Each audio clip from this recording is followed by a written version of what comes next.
এ কোরআনকে ওই জালেমরা পর্যন্ত বলেছিল যে এর ভেতরেও সন্দেহ আছে, ভুল আছে, তবে মেজর না। ওরে বাবা, আল্লাহ বলছেন এর ভেতরে ভুলের লেশ পর্যন্ত নেই, সন্দেহ নেই। যারা এর ভেতরে সন্দেহ তালাশ করেছে, যারা ভুল মনে করেছে, এই মানুষগুলো কি আর ইমানদার থাকতে পারে? তাহলে ডাইরেক্ট ফতোয়া দেওয়া যায় এ দরবেশ বাবা কাফের, কোরআনই সন্দেহ করিস। আমি কি এটা বানালাম? ইন্নাল্লাযীনা কাযযাবু বিআয়াতিনা, নিশ্চয় যারা আমার আয়াতকে মিথ্যা মনে করে, ওয়াস্তাকবারু আনহা, কোরআনের কোন নিয়ম নীতি সামনে বললে তারা অহংকার করে মুখ ফিরিয়ে চলে যায়। লা তুফাত্তাহু লাহুম আবওয়াবুস সামা, এদের জন্য আকাশের সব দরজা বন্ধ। ওয়ালা ইয়াদখুলুনাল জান্নাহ, এরা জান্নাতেও যাবে না। হাত্তা ইয়ালিজাল জামালু ফি সামমিল খিয়াত, যতক্ষণ উঠে সূচের ছিদ্র দিয়ে উঠ যেতে না পারে। ওয়াকাযালিকা নাজিজিল মুজরিমিন, আমি এইভাবে করে পাপিষ্ঠ জানা তাদেরকে শাস্তি দেব। বলেন নাউজুবিল্লাহ। কোরআনের পাখি স্বপ্ন দেখেছিল এই দেশে, কোরআনের পাখির স্বপ্ন দেখেছিল এই দেশে যে জালেমরা ইঁদুরের গর্ত পাবে না। ঠিক স্বপ্ন বাস্তবায়ন হয়ে গেছে। কোরআনের পাখির স্বপ্ন ছিল শুধু নাড়া দেওয়া হবে, দিল্লি গিয়ে পড়বে, ঠিক তাই হয়েছে। ওনার আর একটা স্বপ্ন আছে, জালেমদের এই নাকের ডগায় কালেমার পতাকা পথ করে উড়বে। এটাও আসবে সামনে ইনশাআল্লাহ। সব স্বপ্ন যখন বাস্তবায়ন হচ্ছে, এটাও হবে। আপনারা যদি আপনি দেখে ফেলেন, বঙ্গবন্ধুর এই দেশে শুধু একটা দোষ ছিল, স্বপ্ন দোষ। কথা বলছেন, স্বপ্ন দোষ ছিল। কিন্তু কোরআনের পাখির স্বপ্ন দোষ হয়নি। উনি যা দেখেছে সব কিন্তু দেখেন একটা একটা খাপের খাপ মিলে যাচ্ছে। এই 3 নাম্বার স্বপ্নটা উনি সারা জীবনে স্বপ্ন দেখেছেন আমি যেন শাহাদতের মরণ পাই, ঠিক তাই পেয়েছে। কে বলেছে উনি মারা গেছে, ওনাকে মেরে ফেলা হয়েছে? আপনি ওই মোস্তফা জামান ডাক্তারকে নিয়ে এসে একটু ডিম দেন, ঠিক বলে দেবে। এটা চক্রান্ত করেছে দাদারা, কারণ ওরা ভালো করে জানে এই দেশ থেকে যদি লোকটা বের হতে পারে কোনোদিন, যে রাজ্য কায়েম করার কথা স্বপ্ন উনি বলেছে যে এই দেশে আমরা কোরআনে কারিমের রাজ কায়েম করব, এটা আমি পথ করে উড়ছে দেখবো, ঠিক এটা দেখেই যেত। আমরা তারে না চিনতে পারি। ওই জামানার কাফেররা নবীর অন্য কথা বিশ্বাস না করলে এই কথা বিশ্বাস করতো যে ও কথা কোনোদিন মিথ্যা বলে না, ও যা বলে সব সত্য কথা। ওয়ালিদ ইবনে মুগীরা একটা লোকের নাম ছিল, উমাইয়া ইবনে খালফ একটা লোকের নাম ছিল। এরা চূড়ান্ত কাফের, আবু জাহেলের সঙ্গীরা। উমাইয়া ইবনে খালফের মরণ হয়েছে বদরের ময়দানে। ওর এক বন্ধু ছিল সাদ রাদিয়াল্লাহু তাআলা আনহু। ওকে একদিন বলেছিল, বন্ধু তুমি যা করছো তোমার কিন্তু মরণ হবে মুসলমানদের হাতে। এটা নবীর কথা, মুসলমানের। এ কথা শোনার পর এত ভয়, বাড়িতে যে স্ত্রীকে বলছে আমি আর বাইরে যাব না, দুনিয়া একদিকে চলে যাক, আমি আর বাইরে যাব না। বলে কেন? বলে মুহাম্মদ নাকি এ কথা বলেছে যে তার সঙ্গীদের হাতে আমার মরণ হবে, আমি আর বাইরে যাব না। বদরের ময়দান যেদিন কায়েম হবে, আবু জেহেল বলছে কি তুমি যাবে না? বলছে না, না যাওয়া লাগবে। তখন বলেছিল যে মুহাম্মদ নাকি বলেছে তার সাথীদের হাতে আমার মরণ হবে। ওর কোনো কথা বিশ্বাস না করলো আমার এই কথা বিশ্বাস হয়। ওই জামানার কাফেরদের যদি মুহাম্মদ রাসূলুল্লাহর কথা হাড়ে হাড়ে বিশ্বাস করত, এই জামানায় আমরা যারা কাফের মনে করি, মুশরিক মনে করি, ওরাও কিন্তু কোরআনের এই পাখির কথা হাড়ে হাড়ে বিশ্বাস করত। এই জন্যই বিদায় করে দিবে, নয়তো লোকটা আজ বেশি থাকলে কত খুশি হইতো এই বাংলাদেশের এই স্বাধীন দেশ দেখে। কথা বলেন না কেন? তার যে স্বপ্নগুলো সবই তো আল্লাহ দেখালেন, একটা বাকি আছে, আল্লাহ যেন এইটাও আমাদেরকে দেখা। সুতরাং আমরা চাই কোনো কাজে আমরা যেন বাড়াবাড়ি এই সীমা লঙ্ঘন না করি। ওই যেমন আযাব পেয়েছিল ডেড সি বানিয়ে দিয়েছে আল্লাহ লূত আলাইহিস সালামের জামানার লোকদেরকে। মৃত সাগর, ওখানে কিচ্ছু ডোবে না, সব বেঁচে থাকে।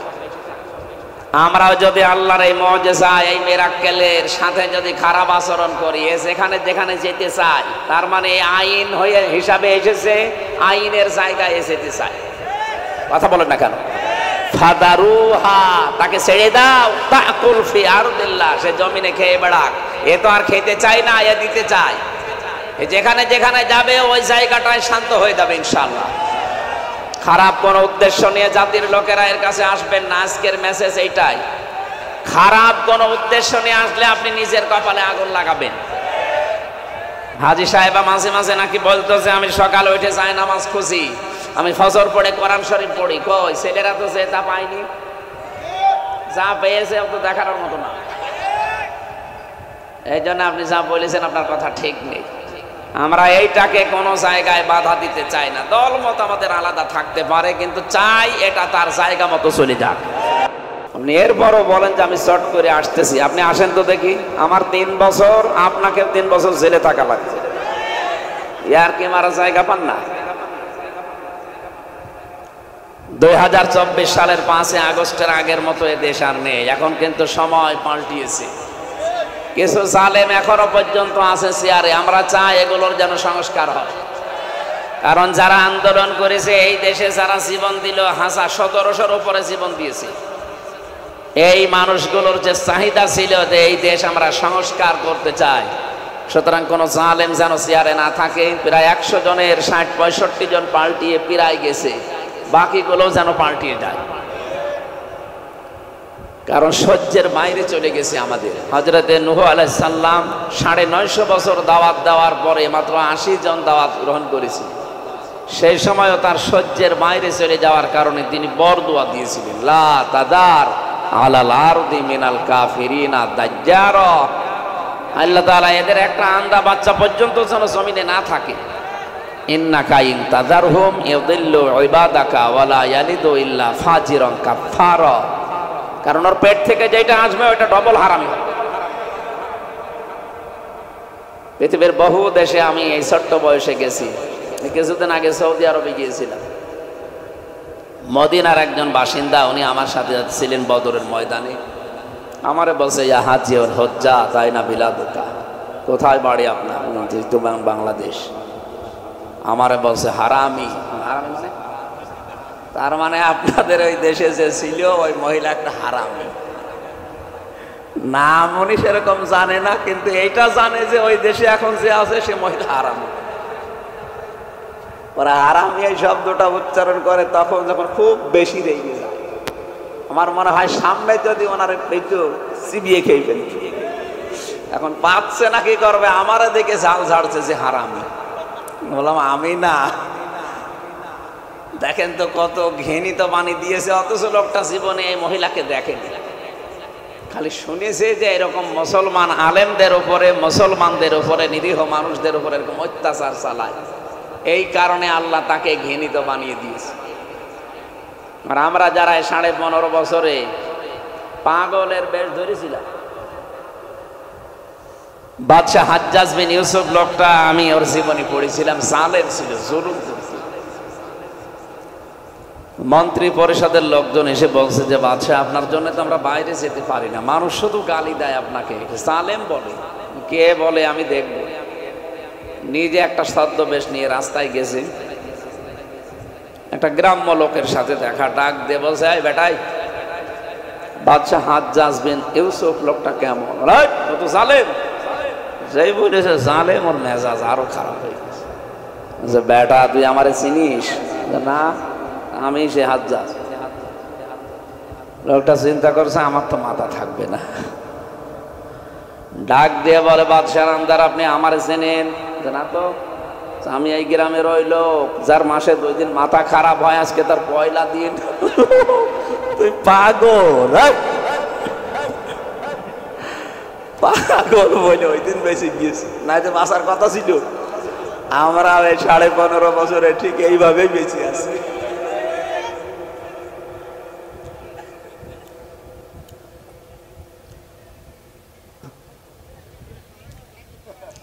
যে আল্লাহ আমাদেরকে এই যে ইয়াসিন শব্দটা দিয়ে আমাদেরকে জানালেন, হে নেতা, দুনিয়ায় আল্লাহর ঘোষণা দেওয়া যেহেতু নেতা একজন, তাদের ভেতরে 5টা গুণ থাকবে কিয়ামত পর্যন্ত, যারা জাতির নেতৃত্ব দেবে। আর যারা 5টা গুণে অধিকারী থাকবে, এই মানুষগুলোকে আল্লাহ নেতৃত্ব থেকে দূরে সরিয়ে দেওয়ার জন্য জানিয়েছেন। এরা জাতির নেতা হওয়া জায়েজ নেই। 1 নম্বরে কি? পুরুষ হওয়া লাগবে। বলেন বলেন। সুতরাং আমরা চাই যারা সামনে আসবে এরা যেন পুরুষ মানুষ হয়। মেয়েদের কাজ ঘরের কাজ, ওরা যে বাইরে আসতে পারবে না তা না, সব কাজে ওরা এসে সাহায্য সহযোগিতা, ওদের জীবন পরিচালনার দায়িত্বে আছে, কিন্তু পর্দা মেনটেন করা লাগবে, এটা একটা ফরজ কাজ। 2 নম্বরে কোরআনে কারীম জানিয়েছে সূরা শুআরা 151 152 নম্বর আয়াত, মিলাবেন আপনি এদেশের সাথে। ওয়ালা তুতিউ আমরাল মুসরিফিন আল্লাযীনা ইউফসিদুনা ফিল আরদি ওয়ালা ইউসলিহুন। রব্বুল আলামিন বলেন, তাদের অনুসরণ করা যাবে না যারা ইসরাফ করে, অপচয় করে, আর যারা দুনিয়াতে ফ্যাসাদ সৃষ্টি করে, দুনিয়াতে সংশোধনের চেষ্টা চালায় না, এ মানুষগুলোর অনুসরণ করবা না। এখানে ফাসাদ শব্দের ব্যাখ্যা করা আছে, ফাসাদ মানে মানুষের তৈরি করা নিয়ম নীতি। সুতরাং মানুষের তৈরি করা আইন যারা দুনিয়ায় কায়েম করতে চায়, এদের অনুসরণ করা যাবে না। এটা হালকা রাজনীতি না, এটা হালকা রাজনীতি আছে। তাহলে এই আয়াত কেটে আপনি আজকে বাড়ি থেকে সে বাদ দিয়ে দেবেন, বলবেন আল্লাহ এইটা এই দেশের জন্য না, এই সৌদি আরবের। আল্লাহ 1 বচন দেননি, বহু বচন। ওয়ালা তুতিউ আমরাল মুসরিফিন, যারা ইসরাফ করে, যারা অপব্যয় করে, অপচয় করে, তারা অনুসরণ করা যাবে না। 2 নম্বরে আল্লাযীনা, যারা ইউফসিদুনা ফিল আরদি, জমিনে যারা ফাসাদ সৃষ্টি করে, বিশৃঙ্খলা করে। মাঝে মাঝেই দেখবেন দুনিয়াতে কিছু কিছু জিনিসের দাম বাড়িয়ে দিয়ে মানুষের ভেতরে অস্বস্তি তৈরি করে, এটা একটা ফাসাদ।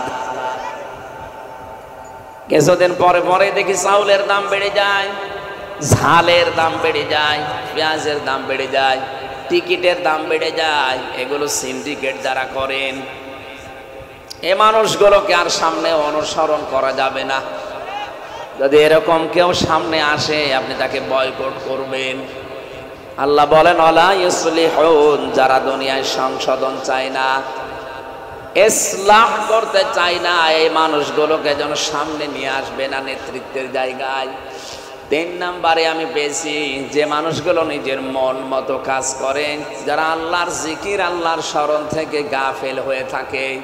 ওয়ালা তুতিউ মান আগফালনা কলবাহু আন যিকরিনা ওয়াত্তাবা হাওয়াহু ওয়া কানা আমরুহু ফুরতা।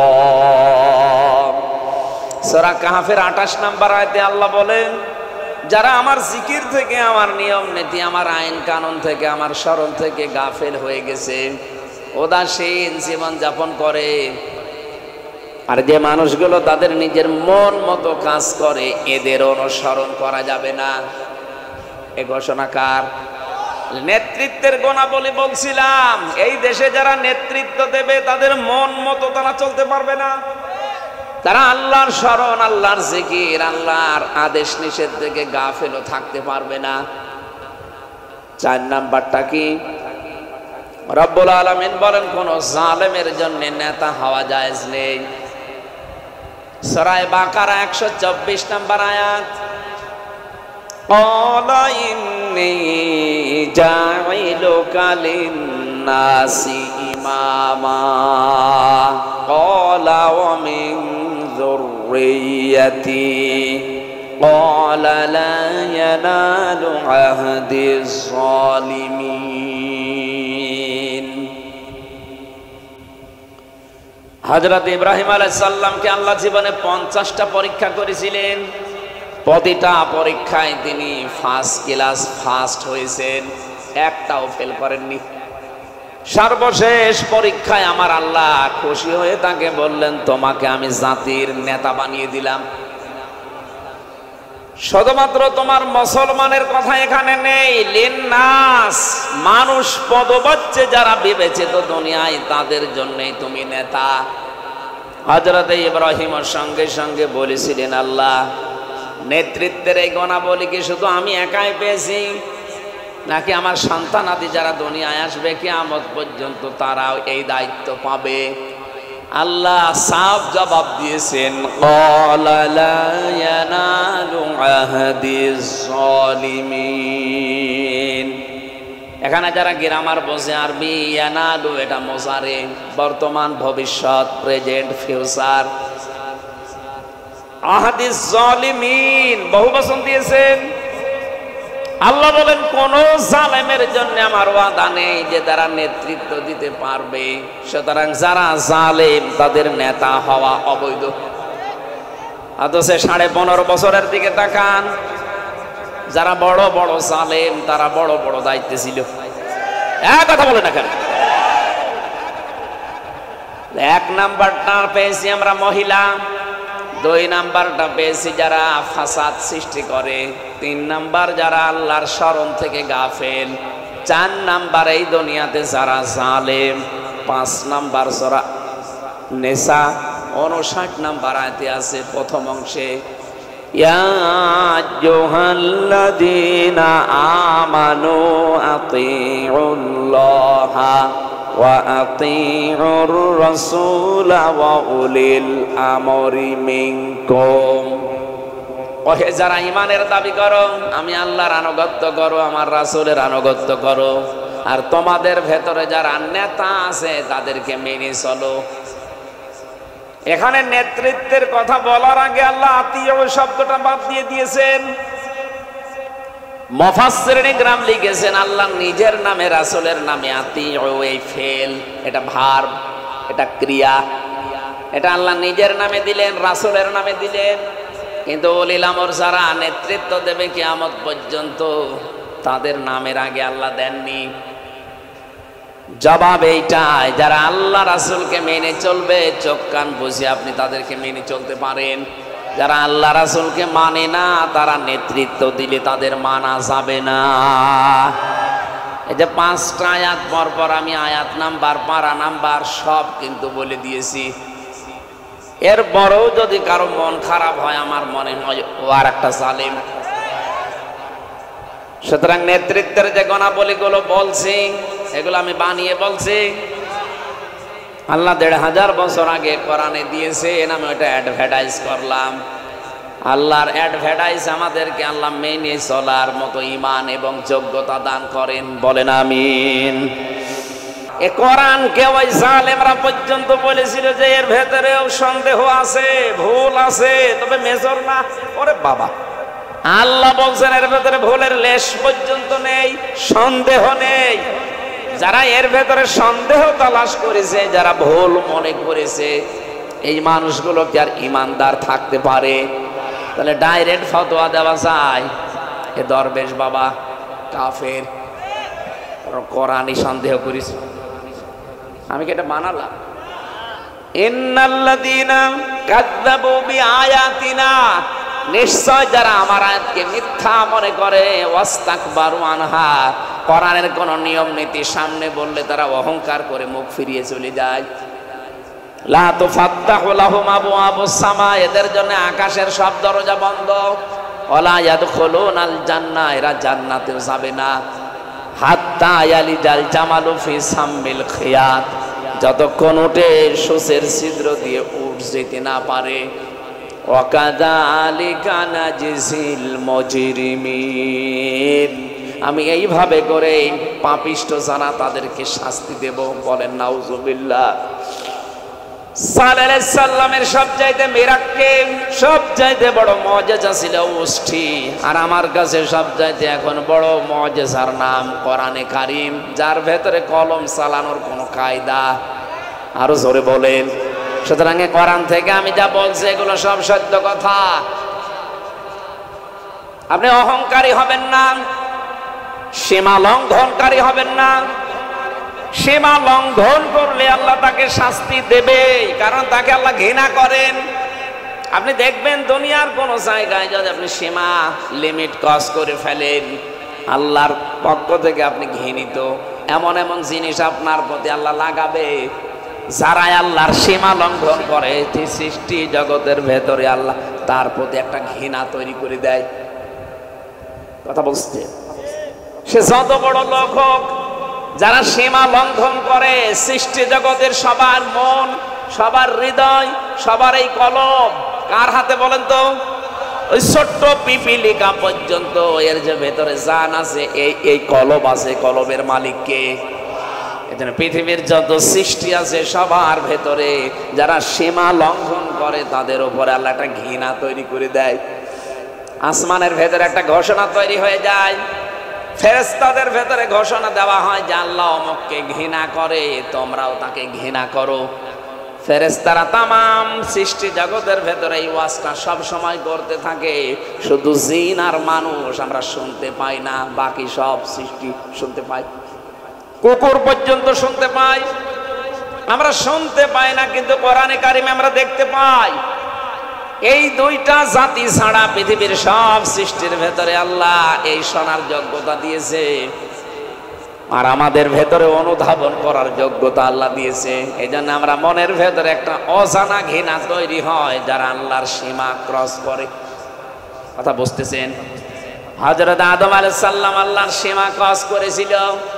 এই জন্য আল্লাহ পাক ওই সময় এত রাগান্বিত হয়েছিলেন, ডাক দিয়ে বলেছেন বের হয়ে যা।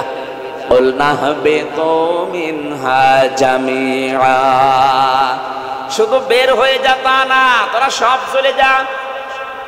আরে ভাই, ওখানে অপরাধ করার জন্য যদি আমরা দেখি, হযরত আদম আলাইহিস সালাম প্রথমে তিনি হাত দিলেন।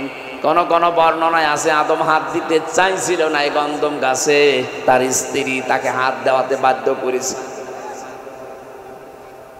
মেয়ে লোক যদি ঘাড় দেড়া হয়, ওই সংসারের সুখ শান্তি আর কি জিনিস বলেন, ওগুলো সব আসমানে ঝোল খায়।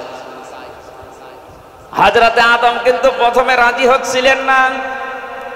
হাওয়া আলাইহিস সালামের কথা মতো তিনি যখন দেখলেন যে না, এত কথাবার্তা আমার সাথে বন্ধ করে দিয়েছে, এই অবস্থায় তো সংসার চালানো সম্ভব না।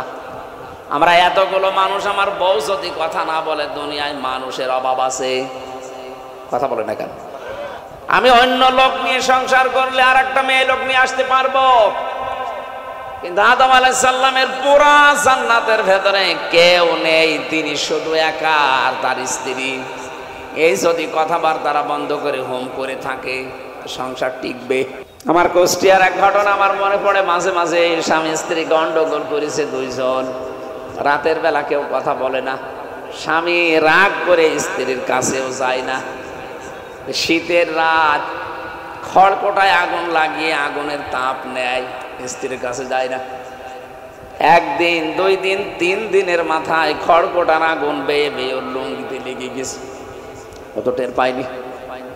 জ্বালানার ফাঁকা দিয়ে স্ত্রী তাকিয়ে দেখছে সে কায়দায় আগুন লেগেছে। আমি যদি এখনো কিছু না বলি তো সব পুড়িয়ে যাবে। মনে মনে ভাবছে পুড়িয়ে যায়, যাক, আমি কথা বলবো না, আমার প্রেস্টিজ নষ্ট হবে। আবার ভাবে আল্লাহ, ওর যদি সব পুড়িয়ে যায় তে আমার কি হবে? কথা তো বলা যাবে না। জালানা থেকে মুখ অন্যদিকে ঘুরিয়ে বলছে, আমি কারোর সাথে কথাও বলি না, কারো লুঙ্গিতে আগুন লাগলে তাও বলি না। ওর স্বামী চিন্তা করছে কি গো, তাকিয়ে দেখে আগুন, তাড়াতাড়ি লুঙ্গি খুলে ফেলে দিয়ে বলছে, আল্লাহ তওবা করছি, জীবনে আর বউর সাথে কথা বন্ধ করবো না, এখন আমি পুড়ে মরে যেতাম। 3 দিনের কথাবার্তায় যদি এত বড় বিপদ আসতে পারে, তা তো দুনিয়ায় অন্য মানুষ আমাদের আছে। আমাদের আদি পিতা হযরতে আদম হাওয়া আলাইহিস সালাম যখন মন খারাপ করে আছে, কারণ তাকে বুঝ দিয়েছে শয়তান। কথা বলেন না কেন? শয়তানের ধোঁকায় পড়ে গিয়েছিলেন। আমার ঘটনা বলা উদ্দেশ্য না, আমার একটা শিক্ষা বের করা উদ্দেশ্য। আল্লাহ পাক যখন তাকে যে অপরাধের কারণে যারা সাহায্য ছিল, তাকেও আল্লাহ বলেছিলেন যা, তার সাহায্য করেছিল স্ত্রী এবং শয়তান। কি মুখ গোমরা করে সাহায্য করেছিল যে আপনি তোলেন, নাই তা আমার যে ওয়াজ করেছে এই ওয়াজ যদি সত্য হয় তে আরামের জায়গায় থাকা যাবে না। আর এই যে ধোঁকা দেওয়ার পেছনে দায়ী ছিল কে? শয়তান। বলেন বলেন। এজন্য জামিয়ার ভেতরে সবার নাম আছে। আল্লাহ বলেন সবাই নেমে যা, দুনিয়ায় যা, এখানে আর জায়গা হবে না। লিমিট যদি ক্রস না করতেন তাদেরকে জান্নাত থেকে আল্লাহ পাঠিয়ে দিতেন না। আমরা যাই করি আল্লাহর সীমা যেন আমরা লঙ্ঘন না করি। হযরতে সালেহ আলাইহিস সালাম ডাক দিয়ে বললেন, জাতির লোকেরা, হাদিহি নাকাতুল্লাহি লাকুম আয়াতান ফাযারুহা তাকুল ফি আরদিল্লাহ ওয়ালা তামাসসুহা বিসুইন ফায়াখুযাকুম আযাবুন আলীম। তিনি বললেন, আল্লাহর উষ্টি এটা, তোমাদের কারণে আল্লাহ এটা মুআজিজা মিরাক্কেল হিসাবে পাঠিয়েছে, কিন্তু সাবধান, খারাপ কোনো উদ্দেশ্য নিয়ে এর কাছে যাবে না। যদি এর কাছে যাবে সেখানে ইচ্ছা যাবে, যা ইচ্ছা খাবে, কেউ নিষেধ করতেও পারবা না, কারণ আমি আনতে চাইনি, তোমরা আনতে আমাকে বাধ্য করেছো। তোমরা যদি দুনিয়ায় ভালো হয়ে চলতে তাহলে আল্লাহ এই কোরআন পাঠাতো না। কথা বলে না কেন? আমাদের এই অবাধ্যতার কারণেই আল্লাহ বিধান পাঠিয়েছে। সুতরাং এটা এখন যেখানে ইচ্ছা যাবে, যা ইচ্ছা করবে, কেউ খারাপ কোনো উদ্দেশ্য নিয়ে এর কাছে আসতে পারবেন না। যদি আসেন ফাদারুহা তাকুল ফি আরদিল্লাহ ওয়ালা তামাসসুহা বিসুইন ফায়াখুযাকুম আযাবুন আলীম। যন্ত্রণাদায়ক আযাব আল্লাহ পাঠাবে, এমন রোগ আল্লাহ দুনিয়ায় দিয়ে দেবে যার কোনো চিকিৎসা নেই। ওই জামানায় ছিল উষ্টি, এই জামানায় কোরআন। ওই জামানার উষ্টি একটা মুআজিজা, যেখানে যাবে যেখানে খাবে কেউ নিষেধ করতে পারবেন না, খারাপ উদ্দেশ্য নিয়ে ওর কাছে যেতেও পারবেন না, যদি যান বিপদ আসবে। এখন যেহেতু উষ্টি নেই, এখন কোরআন আল্লাহর মুআজিজা মিরাক্কেল আছে, এর কাছে কেউ খারাপ উদ্দেশ্য নিয়ে আসবেন না। এই 15.5 বছরে বহু খারাপ উদ্দেশ্য নিয়ে এর কাছে অনেকে এসেছিল, এর শিক্ষা ব্যবস্থা পর্যন্ত পরিবর্তন করে ফেলেছিল। কথা বলেন না কেন? আমি শুধু ইঙ্গিত দিলাম, এক একটা কথার ওজন কত আপনি টের পাচ্ছেন না। সুতরাং বিভিন্ন জায়গা এটা না দিয়ে আপনি এখান থেকে মাইনাস করে করে একে রাখিয়ে দিয়েছেন। বিচার ব্যবস্থা একে না রেখে আপনি বাবার মন মতো নিয়ম নীতি, বাবার মন মতো নিয়ম নীতি চালিয়েছেন। যা দেখলাম সবই নাকি তার স্বপ্ন ছিল। তা আমরা কি করছি? আমাদের কোনো স্বপ্ন নেই। তার স্বপ্ন যদি সব বাস্তবায়ন হয়, এদেশে যারা কোরআনের ধারক বাহক তাদেরও স্বপ্ন বাস্তবায়ন হচ্ছে। কোরআনের পাখি স্বপ্ন দেখেছিল এই দেশে, কোরআনের পাখির স্বপ্ন দেখেছিল এই দেশে যে জালেমরা ইঁদুরের গর্ত পাবে না। ঠিক স্বপ্ন বাস্তবায়ন হয়ে গেছে। কোরআনের পাখির স্বপ্ন ছিল শুধু নাড়া দেওয়া হবে, দিল্লি গিয়ে পড়বে, ঠিক তাই হয়েছে। ওনার আর একটা স্বপ্ন আছে, জালেমদের এই নাকের ডগায় কালেমার পতাকা পথ করে উড়বে। এটাও আসবে সামনে ইনশাআল্লাহ। সব স্বপ্ন যখন বাস্তবায়ন হচ্ছে এটাও হবে।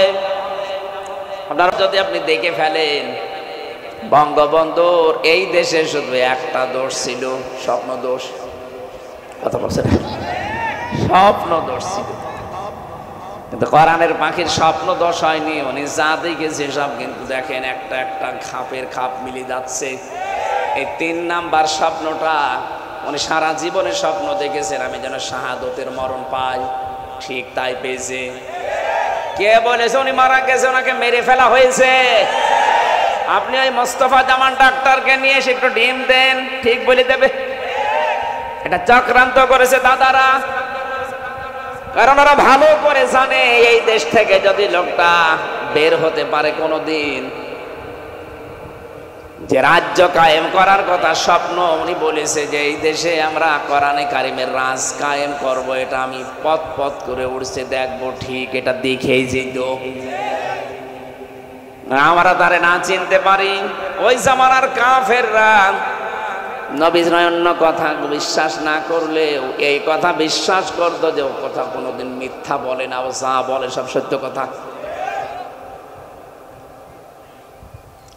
ওয়ালিদ ইবনে মুগিরা একটা লোকের নাম ছিল, উমাইয়া ইবনে খালফ একটা লোকের নাম ছিল। এরা চূড়ান্ত কাফের, আবু জেহেলের সঙ্গীরা। উমাইয়া ইবনে খালফের মরণ হয়েছে বদরের ময়দানে। ওর এক বন্ধু ছিল সাদ রাদিয়াল্লাহু তাআলা আনহু। ওকে একদিন বলেছিল, বন্ধু তুমি যা করছো তোমার কিন্তু মরণ হবে মুসলমানদের হাতে। এটা নবীর কথা, মুসলমানের। এ কথা শোনার পর এত ভয়, বাড়িতে যে স্ত্রীকে বলছে আমি আর বাইরে যাব না, দুনিয়া একদিকে চলে যাক, আমি আর বাইরে যাব না। বলে কেন? বলে মুহাম্মদ নাকি এ কথা বলেছে যে তার সঙ্গীদের হাতে আমার মরণ হবে, আমি আর বাইরে যাব না। বদরের ময়দান যেদিন কায়েম হবে, আবু জেহেল বলছে কি তুমি যাবে না? বলছে না, না যাওয়া লাগবে। তখন বলেছিল যে মুহাম্মদ নাকি বলেছে তার সাথীদের হাতে আমার মরণ হবে। ওর কোনো কথা বিশ্বাস না করলো আমার এই কথা বিশ্বাস হয়। ওই জামানার কাফেরদের যদি মুহাম্মদ রাসূলুল্লাহর কথা হাড়ে হাড়ে বিশ্বাস করত, এই জামানায় আমরা যারা কাফের মনে করি, মুশরিক মনে করি, ওরাও কিন্তু কোরআনের এই পাখির কথা হাড়ে হাড়ে বিশ্বাস করত। এই জন্যই বিদায় করে দিবে, নয়তো লোকটা আজ বেশি থাকলে কত খুশি হতো এই বাংলাদেশের এই স্বাধীন দেশ দেখে। এই কথা বলেন না কেন? তার যে স্বপ্নগুলো সবই তো আল্লাহ দেখালেন, একটা বাকি আছে, আল্লাহ যেন এটাও আমাদেরকে দেখা। সুতরাং আমরা চাই কোন কাজে আমরা যেন বাড়াবাড়ি এই সীমা লঙ্ঘন না করি। ওই জামান আযাব পেয়েছিল, ডেড সি বানিয়ে দিয়েছে আল্লাহ লূত আলাইহিস সালামের জামানার লোকদেরকে। মৃত সাগর, ওখানে কিচ্ছু ডোবে না, সব বেঁচে থাকে। আমরাও যদি আল্লাহর এই মুজিজা, এই মিরাক্কেলের সাথে যদি খারাপ আচরণ করি, যেখানে যেখানে যেতে চাই, তার মানে আইন হয়ে হিসাবে এসেছে, আইনের জায়গায় যেতে চাই। কথা বলেন না কেন? ফাদারুহা, তাকে ছেড়ে দাও, তাকুল ফি আরদিল্লাহ, সে জমিনে খেয়ে বেড়াক। এ তো আর খেতে চাই না, এ দিতে চাই। যেখানে যেখানে যাবে ওই জায়গাটায় শান্ত হয়ে যাবে ইনশাআল্লাহ। খারাপ কোন উদ্দেশ্য নিয়ে জাতির লোকেরা এর কাছে আসবেন না। আজকের মেসেজ এইটাই, খারাপ কোন উদ্দেশ্য নিয়ে আসলে আপনি নিজের কপালে আগুন লাগাবেন। হাজী সাহেবা মাঝে মাঝে নাকি বলতো যে আমি সকালে উঠে যাই নামাজ খুঁজি, আমি ফজর পড়ে কোরআন শরীফ পড়ি। কই ছেলেরা তো যে তা পায়নি, যা পেয়েছে তো দেখার মতো না। এই জন্য আপনি যা বলেছেন আপনার কথা ঠিক নেই। আমরা এইটাকে কোনো জায়গায় বাধা দিতে চাই না। দল মত আমাদের আলাদা থাকতে পারে, কিন্তু চাই এটা তার জায়গা মতো চলে যাক।